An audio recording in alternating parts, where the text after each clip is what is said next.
Wanita licik. Su Yin segera turun dari taksi. Untunglah ia mengingat alamat rumah Hae Sok. Jika tidak, mungkin ia akan tersesat. Su Yin melangkahkan kakinya melewati pintu gerbang yang sudah tidak terkunci. Rumah itu terlihat masih sepi, mungkin mereka belum bangun. Baru saja Su Yin hendak mengetuk pintu, ternyata Ni Park sudah membukanya. Su Yin, ujar Ni Park sembari menautkan kedua alisnya. Ia melebarkan senyum penuh kehangatan. Apa kau sendirian? Di mana Dae Hyun dan Kim Soo Hyun? Lanjut Ni Park yang tidak melihat keberadaan kedua putranya. Iya, Nyonya, mungkin sebentar lagi mereka juga sampai, sahut Su Yin. Bukankah sudah kubilang kau jangan memanggilku dengan sebutan seperti itu? Panggil saja aku ibu, ujar Ni Park. Ia ingin Su Yin menjadi lebih dekat dengannya. Tapi, ucap Su Yin, ia belum terbiasa memanggil mertuanya dengan sebutan ibu. Mulai sekarang kau harus memanggilku ibu, ujar Ni Park penuh penekanan. Dia tidak ingin Su Yin menolak keinginannya. Baiklah, Bu, sahut Su Yin sembari tersenyum tipis. Apa kau pulang naik taksi? Sebenarnya kemana mereka sehingga membiarkanmu pulang sendirian? Tanya Ni Park. Mereka, Su Yin bingung untuk mengatakan apa. Ya sudah, kita ke dalam saja, ujar Ni Park sembari menuntun Su Yin masuk ke dalam rumah. Ia nanti akan membuat perhitungan kepada putranya. Ni Park mengajak Su Yin masuk dan menyuruhnya untuk membersihkan diri terlebih dahulu. Meski menurut Airi jika Su Yin yang hampir membahayakan nyawa Dae Hyun, namun ia sangat yakin jika Su Yin melakukannya secara tidak sengaja sehingga ia tidak marah sama sekali dengan gadis itu.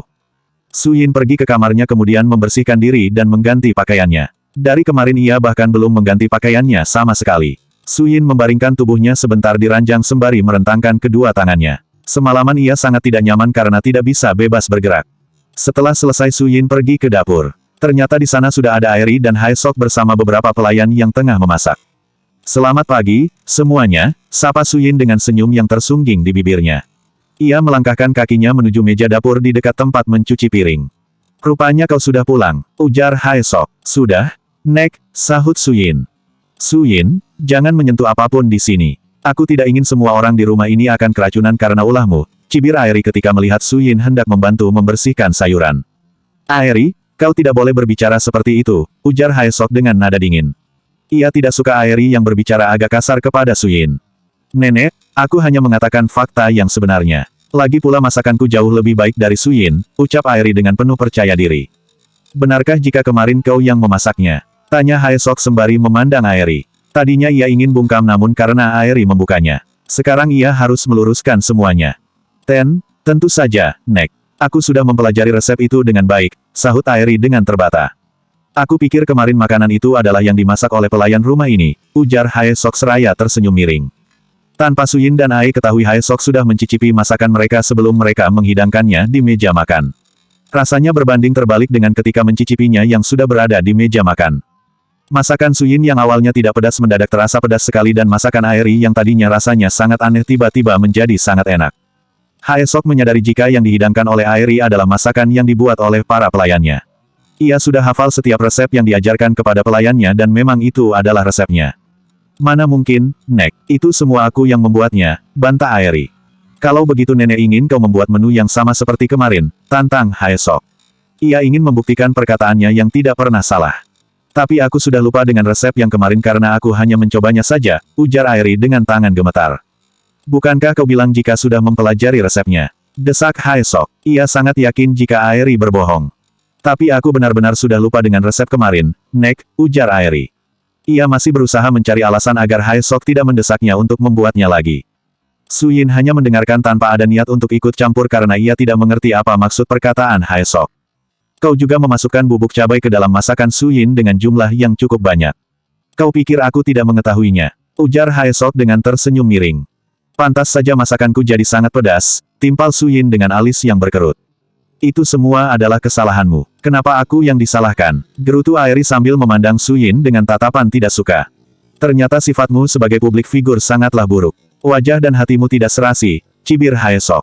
Ada apa, Bu? Tanya Ni Park yang masuk ke dapur dengan menggandeng tangan Jo Yeon Ho. Tanpa sengaja ia mendengar keributan. Tanyakan saja pada menantumu. Kenapa dia harus berbohong jika hanya ingin dipuji? Sahut Hae Sok dengan nada datar. Airi, tolong jelaskan, ujar Ni Park seraya menatap menantunya. Tentu saja pikirannya langsung tertuju pada Airi karena hanya dia satu-satunya yang menjadi menantunya. Ibu, Maafkan aku. Aku kemarin salah menyajikan menu yang ternyata dibuat oleh pelayan di rumah ini.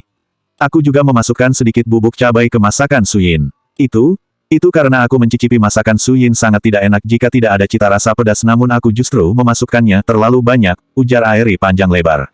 Awalnya ia ingin mengelak terhadap tuduhan Hae Sok namun ternyata Hae Sok sudah mengetahuinya. Jadi maksudnya kau yang membuat masakan Suyin menjadi pedas. Ujar Ni Park. Maaf, aku tidak sengaja melakukannya. Aku hanya ingin membantu agar masakan Suyin jauh lebih baik, sahut Airi dengan menundukkan kepalanya. Iya, tapi semua itu justru hampir membuat celaka Daehyun, ujar Ni Park. Ia tidak habis pikir jika Airi yang melakukan semua itu. Aku sungguh minta maaf, Bu, ujar Airi yang terisak sembari duduk bersimpuh. Ibu, kenapa menangis? Ujar Jo Yeon Ho yang menghampiri Airi. Ia memeluk tubuh Airi dengan tangan mungilnya. Tolong maafkan kesalahanku, ujar Airi dengan berlinang air mata. Nenek, tolong maafkan ibuku karena dia tidak bersalah. Jo Yeon Ho hanyalah seorang anak kecil yang belum tahu apapun. Tapi ia sangat sedih jika melihat ibunya menangis. Ni Park dan Hae Sok saling berpandangan beberapa saat. Baiklah, tapi jangan ulangi kesalahanmu. Jika kau berbuat hal bodoh seperti itu lagi ibu tidak akan memaafkan kesalahanmu, ujar Ni Park sembari menghela napas panjang. Ia hanya tidak tega melihat cucu kesayangannya yang ikut sedih. Terima kasih, Bu, ujar Airi yang langsung bangkit berdiri. Maafkan aku, Nek. Aku juga minta maaf karena sudah menyalahkanmu, Suyin. Airi menghampiri Suyin kemudian memeluknya. Untunglah ibu mertuanya masih percaya dengan semua perkataannya. Suyin memilih diam saja. Ia tahu jika permintaan maaf ini hanya sebuah tipuan dari Airi. Suyin yakin jika Airi melakukannya agar dirinya tidak disalahkan oleh keluarga Daehyun. Suyin bersyukur karena ternyata Hae Sok dapat mengungkapkan semuanya. Airi, ibu tidak ingin kau berbuat bodoh seperti itu lagi. Kau tahu jika suamiku sampai tahu maka pasti akan sangat marah, ucap Ni Park. Ibu, aku berjanji tidak akan mengulanginya lagi, ujar Airi dengan bersungguh-sungguh. Dia merasa sangat sial karena usahanya untuk mengambil hati Hae Sok gagal. Bahkan sekarang hampir saja kehilangan kepercayaan dari Ni Park, sepertinya dia harus lebih berhati-hati dalam bertindak. Suyin, ternyata kau sudah sampai di rumah. Kami sampai berkeliling mencarimu karena takut kau tersesat, ujar Kim Soo-hyun yang baru saja tiba di rumah. Iya Tuan, maaf saya tadi pergi terlebih dahulu, ujar Suyin. Jangan seperti itu lagi karena kau membuatku khawatir, ujar Kim Soo-hyun. Kim Soo-hyun, di mana kakakmu? Apa dia sudah benar-benar pulih sehingga sudah pulang? Tanya Ni Park. Sudah, Bu. Saat ini ia tengah menemui seorang wanita di halaman, sahut Kim Soo-hyun. Siapa? Tanya Hae Sok. Aku tidak tahu, ujar Kim Soo-hyun sembari menengadahkan tangannya. Bab 137 Jangan ceroboh. Daehyun dan Kim Soo-hyun baru saja tiba di kediaman Hae Sok karena mobil mereka tadi mengalami masalah di jalan. Daehyun masih berada di teras ketika Yeon Wo datang. Sebenarnya ia ingin meninggalkannya di halaman tapi ada rasa tidak enak hati. Bagaimanapun juga ia adalah tamu yang harus dihormati. Ada tamu rupanya, ujar Hae Sok yang baru saja ke teras. Ia memang sudah kenal dengan Yeon Wo. Wanita itu juga yang membantunya menata beberapa barang-barang di rumah ini. Siapa dia, Bu? Tanya Ni Park yang berdiri di belakang mertuanya. Apa kau tidak mengingatnya? Dia adalah Yeon Wo yang dahulu sering bermain dengan Daehyun, sahut Hae Sok. Aku baru ingat sekarang. Ternyata kau sudah tumbuh dewasa, Yeon Wo, ujar Ni Park dengan mata yang berbinar-binar. Aku ke dalam dulu, pamit Daehyun yang ingin membersihkan diri. Ia juga ingin melihat jika Suyin sudah benar-benar pulang sehingga membuatnya tenang. Yeon Wo, ayo masuk, ajak Hae Sok. Tidak usah, Nek. Aku hanya mampir sebentar saja karena aku mendengar kabar dari pelayan di rumah ini jika Daehyun masuk rumah sakit sehingga saat melewati rumah ini aku ingin mampir, ujar Yeon Wo dengan tersenyum ramah. Apa kau sudah bertemu dengan Daehyun sebelumnya? Tanya Ni Park penasaran. Sekitar 2 hari yang lalu aku bertemu Daehyun dan istrinya. Ternyata istrinya masih muda ya, tidak kusangka jika Daehyun menyukai gadis-gadis muda padahal kupikir tadinya gadis itu adalah adiknya, ujar Yeon Wo sembari terkekeh. Jika Daehyun dan Suyin tidak kembali lagi pasti ia tidak akan tahu jika Suyin adalah istrinya. Gadis muda, 2 hari yang lalu, tanya Ni Park dengan alis yang berkerut padahal Airi baru saja tiba kemarin. Siapa yang dimaksud oleh Yeon Wo? Aku juga ingin mengembalikan sapu tangan ini. Kemarin istri Daehyun tanpa sengaja menjatuhkannya di depan rumah kami, ujar Yeon Wo sembari menyodorkan sapu tangan itu pada Ni Park. Hae Sok melebarkan pupilnya ketika melihat sapu tangan itu adalah milik Suyin yang sudah disulam. Anak itu memang ceroboh. Jika sampai Ni Park tahu entah apa yang akan terjadi karena ia sangat membenci seseorang wanita yang menggoda pria yang sudah beristri. Siapapun itu meski keluarganya sendiri.